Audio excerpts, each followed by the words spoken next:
ఇంగ్లండ్లో జరిగే the 100 league వేలంలో Pakistan spinner Abrar అహ్మద్ను సన్ రైజర్స్ లీడ్స్ ఫ్రాంచైజీ 2.34 కోట్లకు కొనుగోలు చేయడం పెను దుమారానికి దారితీసింది. సన్ రైజర్స్ లీడ్స్ జట్టు ఐపీఎల్లోని సన్ రైజర్స్ హైదరాబాద్ యజమాని సన్ గ్రూపునకు చెందింది కావడమే ఈ వివాదానికి కారణం. భారతీయ యాజమాన్యం కలిగిన ఒక జట్టు పాక్ ఆటగాడిని తీసుకోవడం జాతీయ భావాలకు విరుద్ధమంటూ సోషల్ మీడియాలో నెటిజన్లు తీవ్ర ఆగ్రహం వ్యక్తం చేస్తున్నారు. ఈ క్రమంలో సన్ రైజర్స్ లీడ్స్కు చెందిన అధికారిక ఎక్స్ ఖాతా కూడా తాత్కాలికంగా సస్పెండ్ అయింది. ఈ వివాదంపై బీసీసీఐ అధ్యక్షుడు రాజీవ్ శుక్లా స్పష్టతనిచ్చారు. ఇది పూర్తిగా విదేశీ లీగ్కు సంబంధించిన అంశమని, ఇందులో బోర్డు జోక్యం ఉండదని ఆయన స్పష్టం చేశారు.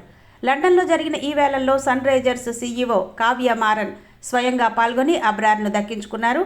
మరోవైపు అబ్రార్ అహ్మద్ ఎంపికను జట్టు హెడ్ కోచ్ డానియల్ వెడ్జోరి సమర్థించుకున్నారు. తాము కేవలం ప్రతిభ ఆధారంగానే ఆటగాళ్లను ఎంచుకున్నామని, ఇందులో ఎటువంటి రాజకీయ కోణం లేదని వెల్లడించారు.